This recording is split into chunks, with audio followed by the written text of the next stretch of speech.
좋으신 우리 주님의 은혜가 10월달을 시작하는 우리 모든 교우들과 함께 하시기를 바랍니다. 오늘 우리가 함께 나누실 하나님 말씀은 누가복음 6장 12절에서 16절까지의 말씀입니다. 오늘 본문은 예수님께서 제자들 중에서 12명을 사도로 세우신 일에 대해서 증거하고 있는 그런 말씀입니다. 오늘 본문은 이제 이때라고 하는 그런 말로 시작이 됩니다.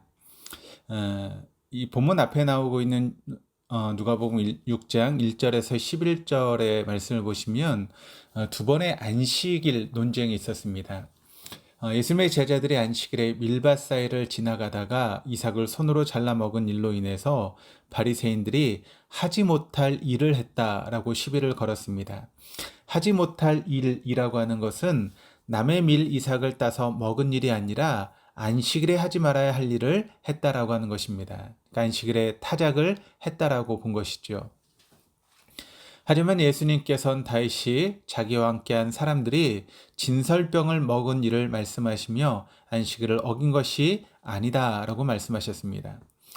또 다른 안식일에 예수님께서는 오른손 마른 사람을 고쳐주셨습니다. 이때도 서기관들과 바리새인들은 그것이 안식일을 어긴 것이라며 시비를 걸어왔습니다. 하지만 예수님께서는 안식일에 생명을 구하는 것이 옳다라고 말씀하시며 그들의 말문이 닫히게 했습니다. 그러자 그들은 분노가 가득하여 예수님을 어떻게 하는 것이 좋겠는지 의논했습니다. 그들은 예수님을 죽이기 위해서 계략을 꾸몄습니다. 그래서 본문의 이때라고 하는 이 말씀은 예수님에 대한 반대가 점점 고조되고 있을 때입니다. 그런데 이때에 예수님께서 무엇을 하고 계셨는지를 오늘 본 말씀이 증가하고 있는데 12절에 이렇게 기록을 합니다. 이때에 예수께서 기도하시러 산으로 가사 밤이 새도록 하나님께 기도하시고, 그러니까 예수님께서 반대자들의 위협이 시시각각으로 다가오고 있는 시점에서도 기도하시기 위해서 산으로 향하셨다라고 이야기를 하고 있습니다. 그리고 이 기도 이후에 예수님께서는 공생애 동안 함께 사역하고 당신께서 세상을 떠나시면 당신의 뒤를 이어서 생명의 사역을 이어갈 사도들을 선택하시게 되었다라고 하는 것을 증거하고 있는 것입니다. 오늘 본문인 이 누가복음의 특징 중에 하나는 기도의 복음이라고 이야기할 수 있습니다. 예수님께서 12명의 제자를 부르시는 장면은 사복음서, 그러니까 마태복음, 마가복음, 누가복음 이 모두에서 전하고 있지만, 그런데 기도하시고 택하셨다라고 하는 그런 부분은 누가복음에만 증거하고 있습니다. 예수님께서 우리와 같은 인간으로 오셔서 그렇게 기도하셨다면 우리 역시 기도를 소홀히 할 수는 없습니다. 신실하게 살기 원하는 그리스도인들 치고 기도가 중요하다라고 말하지 않는 사람은 아무도 없습니다. 다 기도가 중요하다라고 이야기를 하고 또 어려운 일들이 닥치게 되면 기도해야 된다라고 다 모든 그리스도인들이 말합니다. 하지만 실제로 기도하는 사람은 그렇게 많지 않은 것 같습니다. 정말 기도해야 될 때 기도하는 사람은 주변에서 만나보기가 또 찾기가 그렇게 쉽지 않다는 것이죠. 우리의 기도의 깊이와 넓이는 우리 신앙의 성숙과 정비례합니다. 저는 우리 동독의 모든 교우들이 기도하는 삶을 살아가는 우리 동독의 모든 교우들 다 되시기를 바랍니다. 어려운 일이 생기면 생길수록 우리 인생에 여러 가지 힘들고 고난스러운 일들이 생기면 생길수록 더 그럴 때일수록 기도할 수 있는 우리 동독의 모든 교우들 다 되었으면 좋겠습니다. 특별히 저희 교회도 기도해야 되는 그런 시기가 되었습니다. 정말 깨어서 기도하고 간절히 기도하고 눈물로 기도하고 때론 금식하며 기도해야 되는 그런 시기가 되었다라고 생각을 합니다. 이런 어려운 시기에 정말 눈물로 깨어 기도할 수 있는 우리 동독의 모든 교우들 다 될 수 있기를 주님의 이름으로 축원합니다. 오늘 또 13절 말씀이 이렇게 이야기를 합니다. 밝음에 그 제자들을 부르사 그 중에서 12를 택하여 사도라 칭하셨으니. 자, 이 어려운 가운데 있었던 예수님께서 기도하신 후에 제자 중에서 12명을 불러서 그들을 사도라 칭하셨다라고 이야기를 합니다.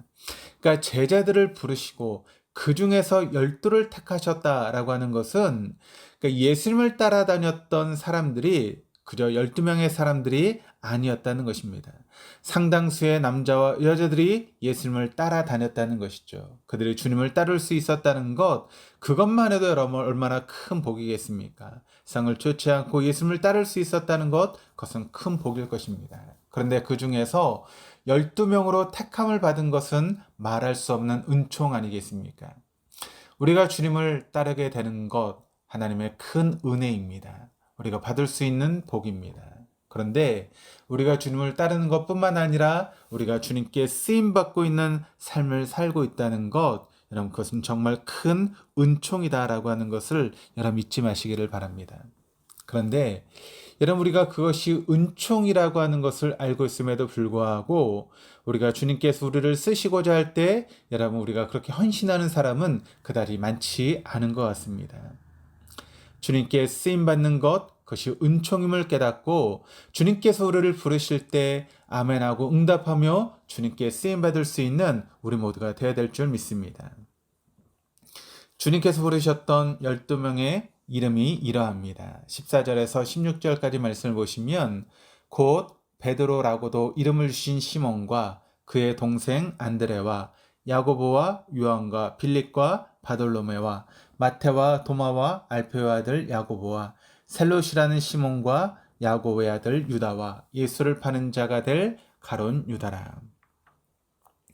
여기 나오고 있는 베드로와 안드레는 형제였습니다. 하지만 그들은 서로 다른 삶을 살았습니다.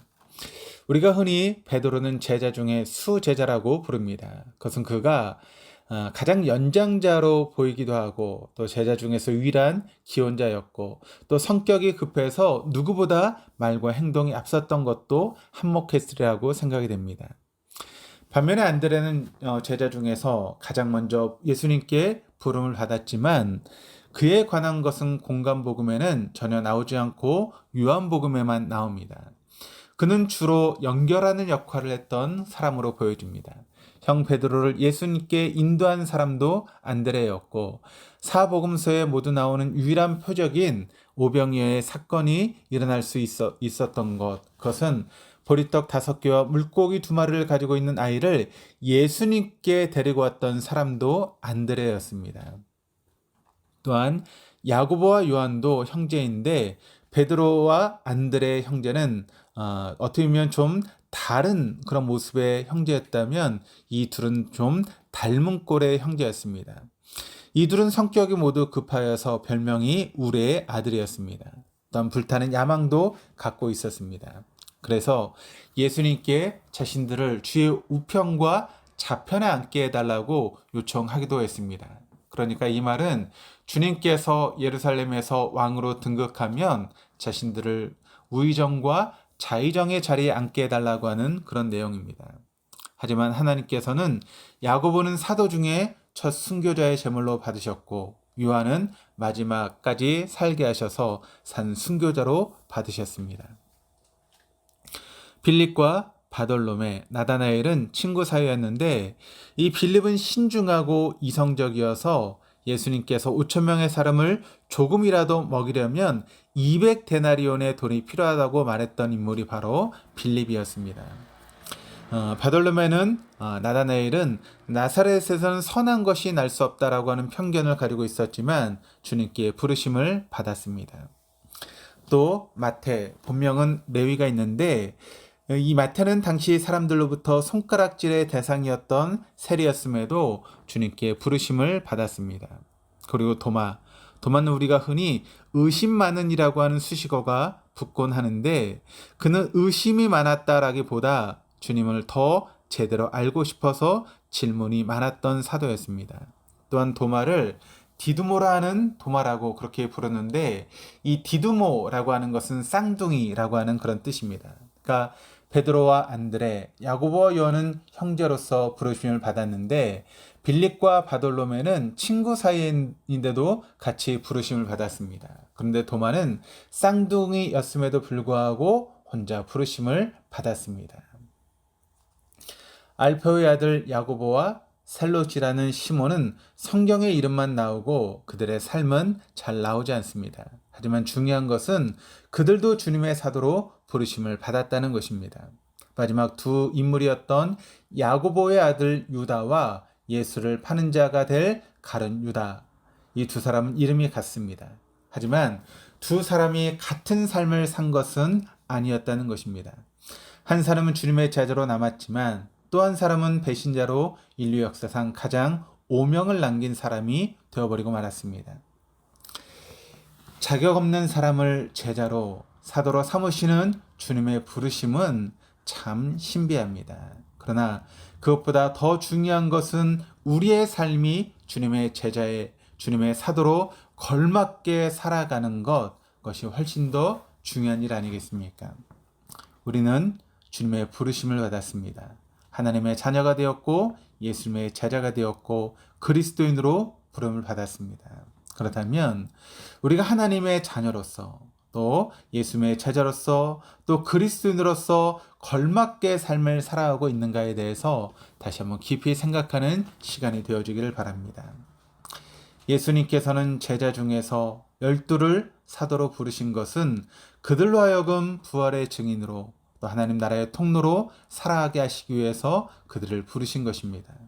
그들이 그 삶을 신실하게 살아감으로 복음이 2000년 동안 이어져 오늘 우리에게로까지 이어지게 되었던 것처럼 이제 우리가 주님의 종과 사도로 살아 오늘날로 주님의 부활의 증인으로 살아갈 수 있는 귀한 한 날, 또 이 10월 한 달이 되어줄 수 있기를 바라고 또 우리 남아있는 모든 생애가 될 수 있기를 주님의 이름으로 축원합니다. 기도하시겠습니다. 하나님 아버지, 주님께서는 사도로 보낼 사람들을 제자 중에서 12를 선택하셨습니다. 그들은 모두 세상적으로는 부족하게 짝이 없어 보이지만 주님께서는 그들을 선택하시기 위해서 밤이 새도록 기도하셨습니다. 그렇게 부족하고 연약하게 보이는 사람들을 선택하셔서 주님의 통로로 삼으셨기에 우리같이 형편없는 사람들도 불러주심의 대상이 됨을 이 시간 감사드립니다. 바라옵나니 우리가 우리 자신이나 우리가 가진 것을 힘으로 삼지 않고 하나님이 우리의 힘이심을 잊지 않게 하여 주옵소서. 또한 우리가 우리 자신을 바라볼 때 한없이 절망스럽지만 우리를 영원히 배부르게 하시고 또 영원히 웃게 하신 하나님을 소망하게 하여 주시옵소서. 우리가 진리를 따라서 살며 하나님 말씀에 순종하며 살아갈 때 비록 사람들의 박수소리가 들리지 않아도 하나님을 목적 삼고 하나님의 나라를 소망하며 살아갈 수 있는 우리 모두가 되게 하여 주옵소서. 오늘날도 우리의 삶의 자리에서 주님의 종으로 부활의 증인으로 살아갈 수 있는 한 날 되게 하시고 특별히 월삭으로 시작하는 이 10월 한 달을 복내려 주셔서 주연의恩총 가운데 삶을 살아갈 수 있는 우리 모두가 되게 하여 주옵소서.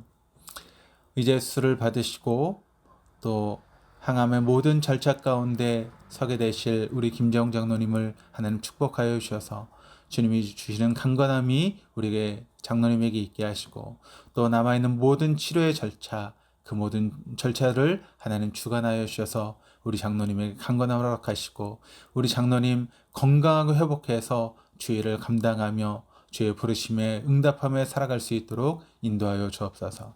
감사드리며 예수 그리스도 이름으로 기도합니다. 아멘.